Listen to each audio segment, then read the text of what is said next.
Hello everyone. आपका फिर से एक बार स्वागत है रिफाइनर अकेडमी में। आज हम लोग जो चैप्टर चालू करने वाले हैं वो है वर्क एनर्जी एंड पावर, कार्य ऊर्जा एंड सामर्थ्य। इससे बहुत अच्छे अच्छे ऑब्जेक्टिव्स जो हैं पूछे जाते हैं। इससे रिलेटेड जो होते हैं सवाल तो बहुत रेयर आते हैं, बट इसके जो पॉइंट्स हैं बहुत इंपॉर्टेंट है। जो पॉइंट्स आपको मैं बताऊँगा उसको आपको केयरफुली उसको नोट कर लेना है और फार्मूले याद कर लेने हैं। और ये हम लोग स्पेशली पढ़ रहे हैं एयरफोर्स एक्स ग्रुप के लिए, जो आपका 24 जुलाई को होना है। ओके, सो आप उसके हिसाब से इसको प्रिपरेशन कर सकते हैं। इसमें आपको बहुत ज़्यादा एडवांस जाना नहीं है, बहुत छोटे लेवल के क्वेश्चन पूछ जाते हैं, बट फिज़िक्स पूरी आनी चाहिए, उसका बस बेसिक पूछते हैं वो लोग। ओके, सो हम लोग चालू करते हैं। जो पहला पॉइंट है वो हम लोग पढ़ेंगे कार्य के बारे में।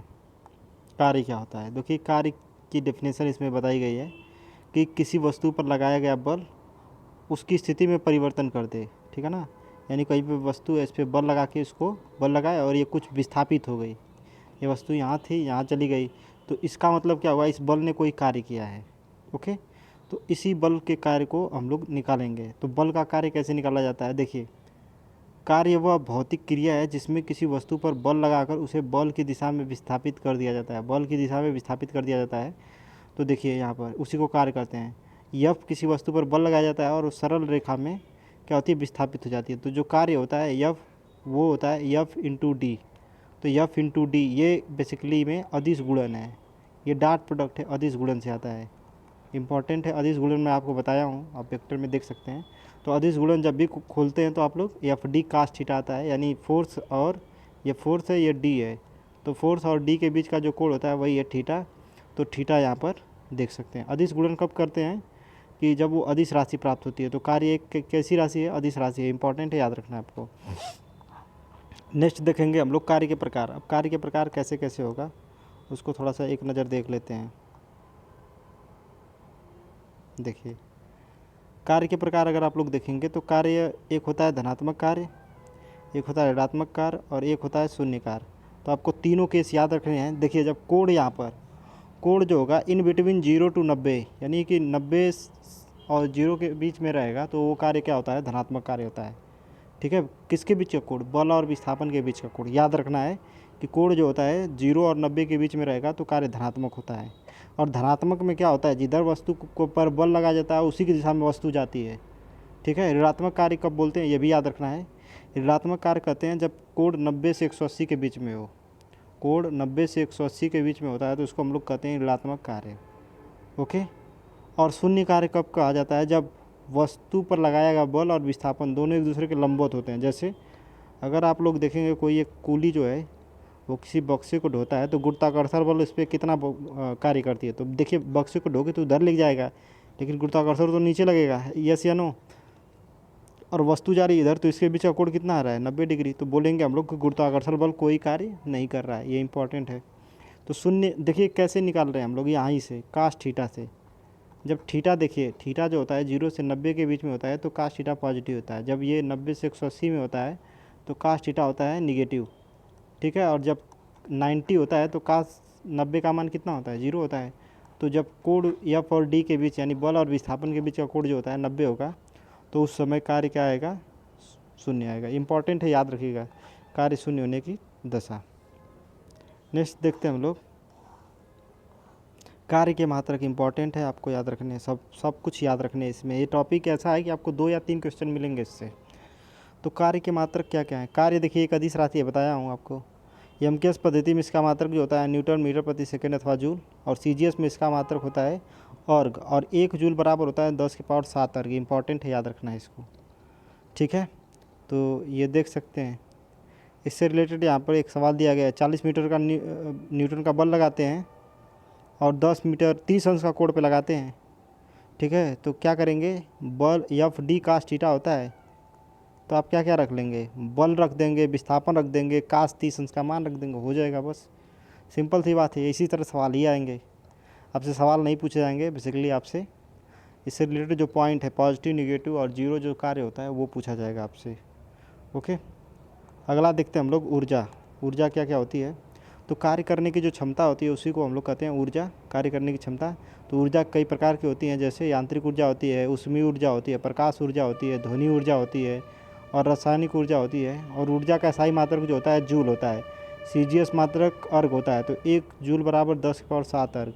ऊर्जा के अन्य मात्रक और भी हैं, जैसे कैलोरी हुआ, किलोवाट घंटा हुआ, ये भी इलेक्ट्रॉन वोल्ट, तो सभी याद रखने हैं। ये पूछा गया था इलेक्ट्रॉन वोल्ट किसका मात्रक है, तो ये ऊर्जा का मात्रक है। सबसे कम ऊर्जा का जो मात्रक होता है, सबसे छोटा, वो इलेक्ट्रॉन वोल्ट होता है, याद रखना है आपको। ये सब पूछे गए हैं ये मात्रक, तो आपको बी सीरियस और इसको नोट डाउन भी करना है साथ में, पूरा इंपॉर्टेंट इसमें लिखा हुआ है। देखिए अब सबसे पहली बात होती है यांत्रिक ऊर्जा। यांत्रिक ऊर्जा क्या होती है कि यांत्रिक ऊर्जा वह है जिसके कारण कोई वस्तु क्या कर सकती है, यांत्रिक कार्य।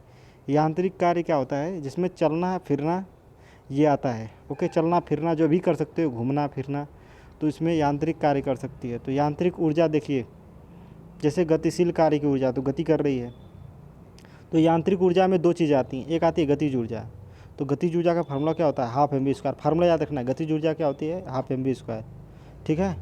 और उसके बाद ये गतिज ऊर्जा और संवेग में क्या संबंध होता है, तो k बराबर, ये याद रखिएगा, k बराबर p²/2m। p क्या है यहाँ पर, p संवेग है और m क्या है, द्रव्यमान है, k क्या है, गतिज ऊर्जा। ये इंपॉर्टेंट है, याद रखिएगा फार्मूला ये भी। और कार्य ऊर्जा प्रमेय क्या होता है कि किसी वस्तु में किया गया जो मतलब कार्य होता है, वो उसकी गतिज ऊर्जा में परिवर्तन करता है। यानी कि गतिज ऊर्जा कार्य करेंगे तो उसकी गतिज ऊर्जा क्या होगी, परिवर्तित होगी। यही कार्य ऊर्जा प्रमेय है। बस ये याद रखना है कि क्या याद रखेंगे, जब भी किसी वस्तु पर कार्य करेंगे तो उसकी गतिज ऊर्जा में परिवर्तन होता है। बस इतनी बातें। स्थितिज ऊर्जा क्या होती है, किसी वस्तु की स्थिति या विन्यास के कारण जो ऊर्जा उत्पन्न होती है, उसी को हम लोग कहते हैं स्थितिज ऊर्जा। जैसे मान लो कोई छड़ी थी, वो सीधी थी, लोहे की है, अब उसको आपने क्या कर रखा है, मोड़ रखा है, इस तरह से मोड़ दिया आपने, तो मोड़ने पे क्या हुआ, उसका विन्यास बदल दिया, उसकी स्थिति बदल दी है, तो इसमें क्या होगा, एक ऊर्जा उत्पन्न हो जाएगी। अब जैसे छोड़ोगे ये सीधा हो जाएगी, ये इधर से इधर चला आएगा, तो इसमें क्या आ गई, ऊर्जा। इसी ऊर्जा को हम लोग कहते हैं स्थितिज ऊर्जा। जैसे मान लीजिए कोई पत्थर ज़मीन में पड़ा हुआ है, इसको उठा कर ऊपर रख दिए, तो अब ऊपर रखने पे क्या हुआ, इसकी स्थिति बदल गई, तो जैसे ही हाथ हटाएंगे वो तुरंत गिर जाएगा अपनी पोजीशन पे, तो यही स्थितिज ऊर्जा होती है। ओके, सो नेक्स्ट पॉइंट हम लोग देखेंगे आगे देखते हैं। देखिए अगला है गुरुत्वीय स्थितिज ऊर्जा। तो गुरुत्वीय स्थितिज ऊर्जा क्या होती है, जो आप लोग ये याद रखना है, mgh को गुरुत्वीय स्थितिज ऊर्जा कहते हैं। यम द्रव्यमान है, जी क्या है, गुरुत्वीय त्वरण है, एच क्या है, ऊंचाई की, कितनी ऊंचाई पर कोई वस्तु लेके गए हैं, तो वो इसकी क्या कहलाती है, स्थितिज ऊर्जा। यानी कौन सी, गुरुत्वीय, जी लगा है तो गुरुत्वीय है।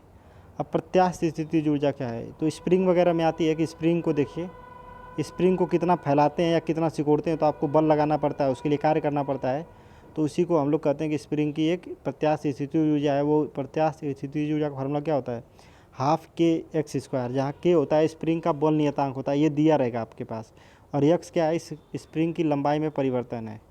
ओके, तो जैसे ये सवाल दिया है, 40 kg की एक वस्तु है, इसको पृथ्वी से 5 मीटर की ऊंचाई तक उठाया जाता है, तो आपसे पूछेगा स्थितिज ऊर्जा कितनी होगी। mgh लगाना है, m दिया हुआ है, द्रव्यमान 40 kg, g का वैल्यू 9.8, h 5 मीटर दिया है, सब रख के आप देखेंगे, तो जी का वैल्यू बताया था आपको कि 9.8 या 10 रख सकते हैं, तो आप देखेंगे डायरेक्ट सवाल इसे आते हैं। अगला है द्रव्यमान ऊर्जा। देखिए द्रव्यमान ऊर्जा क्या होती है, द्रव्यमान ऊर्जा क्या होती है कि जब कोई भी, देखिए प्रकृति में कोई भी द्रव्यमान है, कोई भी वस्तु है, उसको प्योरली ऊर्जा में भी बदला जा सकता है और ऊर्जा को प्योरली द्रव्यमान में भी बदला जा सकता है। इस कंसेप्ट को हम लोग कहते हैं द्रव्यमान ऊर्जा। ये याद रखना है, ये किसने दिया था, ये आइंस्टीन ने दिया था, ये द्रव्यमान ऊर्जा का कॉन्सेप्ट, कि जो द्रव्यमान है यानी मास को एनर्जी में चेंज किया जा सकता है और एनर्जी को मास में, यानी कि कुछ नहीं है वहाँ पर भी कुछ बना सकते हैं, कुछ भी नहीं है तब भी कुछ बना सकते हैं। ये कॉन्सेप्ट दिया था आइंस्टीन ने, और इसका जो सूत्र है बहुत फेमस है, E बराबर mc²। तो आपको याद रखना है कि 1 ग्राम द्रव्यमान से जो उस ऊर्जा मिल सकती है वो है 9 × 10 की पावर, देख सकते हैं आप लोग यहाँ पर, ठीक है। अगर 1 ग्राम रखेंगे तो कितना आ जाएगा, c², सॉल्व कर लेते हैं हम लोग। अगर E बराबर mc², ओके रुकिए, 1 ग्राम का अगर आपको निकालना रहेगा तो m बराबर 1 ग्राम है, तो 1 ग्राम में कितना हो जाएगा, 10⁻³ kg, कितना हो जाएगा। तो E बराबर लिखेंगे mc², तो E बराबर mc², m का वैल्यू कितना है, 10⁻³ c का वैल्यू कितना होता है, 3 × 10⁻8, और चूँकि अभी स्क्वायर लगाना है, स्क्वायर लगा दीजिए, तो E का वैल्यू कितना हो जाएगा, 10⁻³ यहाँ से स्क्वायर खोलेंगे तो कितना हो जाएगा, 9 और 10 और 8 है तो पावर 16 हो जाएगी, तो कितना हो जाएगा, 9 × 10 पावर, ये -3, ये 16, कितना हो जाएगा, 13। तो इतना आपको जूल आपको ऊर्जा मिलेगी, यानी कि 1 ग्राम किसी वस्तु को प्योरली ख़त्म कर देंगे तो आपको 9 × 10⁻13 जूल जो है ऊर्जा मिलेगी। ये एक्चुअल में जो एटॉमिक बम वगैरह होते हैं इसी कंसेप्ट पे काम करते हैं कि थोड़ा सा 1 ही ग्राम, बताइए कितना होगा 1 ग्राम का सरसों का दाना समझ लीजिए 2-4, अब उससे इतनी, ये बहुत ज़्यादा ऊर्जा है। इतनी ऊर्जा अगर मिलेगी तो समझिए परमाणु बम इसी तरह से काम करता है। तो आइंस्टीन के समीकरण पर आधारित परमाणु बम, हाइड्रोजन बम, ये सब काम करते हैं। तो आपको याद रखना है कि द्रव्यमान ऊर्जा क्या होती है, आपको समझा दिया हूँ। ओके, सो नेक्स्ट देखते हैं हम लोग ऊर्जा संरक्षण का नियम। ऊर्जा संरक्षण का नियम ये कहता है कि ऊर्जा न तो उत्पन्न की जा सकती है और न ही नष्ट की जा सकती है, बल्कि इसे एक रूप से दूसरे रूप में परिवर्तित किया जा सकता है। जैसे आप लोग अपने घर में क्या करते हैं, बिजली यूज करते हैं, बिजली से क्या करते हैं, फ़ैन चलाते हैं, कूलर चलाते हैं, तो वो क्या होता है, एक ऊर्जा है दूसरे रूप में बदल रहे हैं आप, ठीक है ना। और वो बिजली कहाँ से आ रही है, वो कहीं से भट्ठी वगैरह से कुछ ना कुछ तो लगा रहे हैं ना आप। ऊर्जा तो ऐसे आसमान से तो गिर नहीं रही है। तो आप हर ऊर्जा को बनाएंगे तो उसके पीछे कोई ऊर्जा होती है, ये ध्यान रखना है। हर ऊर्जा को बनाने के लिए उसके पीछे कोई ऊर्जा और देनी पड़ती है, बस ऊर्जा का परिवर्तन हम लोग कर रहे हैं। ओके, अगला चीज़ है सामर्थ्य, इम्पॉर्टेंट है। सामर्थ्य क्या होती है, पावर, इसी को कहते हैं पावर, ये इम्पॉर्टेंट है। किसी वस्तु या मशीन या व्यक्ति द्वारा किए गए कार्य की दर, कार्य करने की जो दर होती है उसी को पावर कहते हैं। कौन तेज़ी से काम करता है, कौन धीरे धीरे काम करता है, उसी को हम लोग कहते हैं पावर। जैसे मान लो एक ट्राली ईंटा रखा हुआ है, तो किसी व्यक्ति ने वो 2 दिन में उसको छत पे रख दिया और कोई 1 घंटे में रख दिया, तो हम लोग क्या बोलेंगे, किसका पावर ज़्यादा है। कार्य तो सभी ने बराबर किया है, सभी ने एक ही ट्राली रखा है, लेकिन जो जल्दी काम करेगा बोलेंगे उसका पावर ज़्यादा होगा। तो पावर में टाइम भी होता है कि टाइम यानी कि कार्य करने की जो दर होती है, कार्य करने का जो रेट होता है, उसी को हम लोग कहते हैं पावर। पावर बराबर W/T, इम्पॉर्टेंट है। अब इसके मात्रक पूछे जाते हैं कि कार्य सामर्थ्य का मात्रक जो होता है जूल प्रति सेकेंड या वाट होता है। यह एक अदिश राशि है, सब कुछ इंपॉर्टेंट है जहाँ पे अंडरलाइन है। देखिए सामर्थ्य के अन्य मात्रक जो होते हैं, किलोवाट भी होता है, मेगावाट भी होता है और हार्स पावर, ये इंपॉर्टेंट है। किलोवाट होता है 10⁻³ वाट, 1 मेगावाट होता है 10⁻6 वाट, 1 हार्स पावर जो होता है 746 वाट। ये सभी पॉइंट आपको याद होने चाहिए। ओके, अब आगे देखिए, अब ये सवाल अगर आप लोग देखेंगे कि सामर्थ्य जो है 5 किलोवाट है और प्रति मिनट यानी 60 मिनट दिया है समय, आपसे बोला गया है कि कितना जल जो है 20 मीटर ऊपर उठा सकता है। तो आप वर्क में लिख सकते हैं mgh, वर्क में क्या लिख सकते हैं, mgh बटा में टाइम। तो आपसे क्या पूछा गया है, यम पूछा गया है, तो आप जी का मान पता है, एच का मान पता है और टाइम पता है, पावर पता है, तो एम का वैल्यू निकाल सकते हैं, आराम से कर लेंगे। आप अगर नहीं कर पाते हैं तो आप मुझसे पूछ लीजिएगा, वर्क की जगह पे लिख देना mgh। ओके, सो नेक्स्ट हम लोग देखेंगे आगे,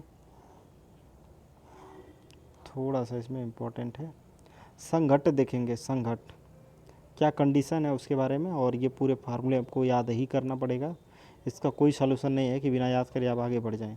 संघट्ट पूछा जाता है। देखिए संघट्ट में क्या होता है कि ये एक ऐसी प्रक्रिया जिसमें 2 कण रहेंगे या पिंड रहेंगे के पास जब आएंगे ना तो उनके बीच में एक इंटरेक्शन होगा और इनके वेग और ऊर्जाएं बेसिकली परिवर्तित हो जाती हैं, बदल जाती हैं, ट्रांसफ़र हो जाती हैं। जैसे देखेंगे अगर ये कोई तेज़ स्पीड से जा रही है, ये वाली तेज़ स्पीड से है और ये कोई रुकी हुई है, तो क्या होगा, ये इससे टकराएगी तो तुरंत इस वाली वस्तु का वेग बढ़ जाएगा, इसका स्पीड कम हो जाएगा। ऐसा क्यों हो रहा है, यही तो है संघट्ट। संघट्ट में क्या होता है कि वस्तुएं बहुत कम समय के लिए आती हैं और अपने ऊर्जा तथा वेग आपस में बदल देती हैं। ओके, संघट्ट के प्रकार देखिए 3 प्रकार के संघट्ट होते हैं और इसमें की कंडीशन क्या है, पहला होता है प्रत्यास्थ संघट्ट, ठीक है ना। सॉरी 2 प्रकार के हैं संघट्ट, 2 प्रकार के हैं, एक है प्रत्यास्थ संघट्ट। तो इसमें याद रखना है कि जब भी रेखीय संवेग और गतिज ऊर्जा संरक्षित रहेगी, रेखीय संवेग और गतिज ऊर्जा संरक्षित रहती है तो उसको हम लोग कहते हैं प्रत्यास्थ संघट्ट, इंपॉर्टेंट है। और देखिए टकराने के बाद जो पहला कण का वेग v1 और दूसरे कण का वेग v2, ये u1 u2 क्या है, इनके प्रारंभिक वेग हैं। ये याद रखने, फार्मूले आपको लिख के याद रखने, जब सवाल इससे आएगा तो इससे रेयर सवाल आते हैं बट कभी कभार इससे सिचुएशन पूछी जाती है, तो ये याद रखिएगा। वैसे चांसेस तो बहुत कम है बट याद रखिएगा। अब प्रत्यास्थ संघट्ट में क्या होता है, गतिज ऊर्जा संरक्षित नहीं रहती है, संवेग सब में संरक्षित होता है। रेखीय संवेग संरक्षित रहेगा, गतिज ऊर्जा संरक्षित नहीं रहेगी। इसमें क्या होता है, प्रत्यास्थ में संरक्षित रहेगी दोनों, गतिज ऊर्जा भी और संवेग भी। तो इम्पॉर्टेंट है, इसमें फार्मूला याद रख सकते हैं कि v बराबर में इस तरह से m1 v1 equal plus m2 v2 अपान में m1 प्लस m2। और गतिज ऊर्जा में हानि कितनी होती है, हाफ m1 m2 अपान में m1 plus m2 u1 minus u2 का whole square. This is the formula, important है। ये फार्मूले आपको नोट कर लेने हैं, इम्पॉर्टेंट है। आगे देखिए, जब विपरीत दिशा में कण चलते हैं तो यहाँ पर थोड़ा सा फार्मूले वगैरह में चेंजेस होते हैं, उसको भी आप लोग को देख लेना है। ओके, आगे देखिए, प्रत्यावस्थान गुणांक क्या होता है। प्रत्यावस्थान गुणांक वेरी इंपॉर्टेंट होता है। आपको बस 3 कंडीशन याद रखनी है कि ई से डिनोट करते हैं, और इसका फार्मूला क्या होता है, टक्कर के बाद सापेक्ष वेग, नीचे होता है टक्कर के पहले सापेक्ष वेग। टक्कर के बाद सापेक्ष वेग, नीचे होता है टक्कर के पहले सापेक्ष वेग, आगे माइनस है। आपको ये सब याद नहीं रखना है, बस याद रखना है कि जब भी पूर्ण प्रत्यासंगत होगा उसके लिए ई का वैल्यू 1 होता है, और पूर्णतः अप्रत्यास्थ होगा संगत होगा तो उसके लिए क्या करते हैं हम लोग, 1 मिनट,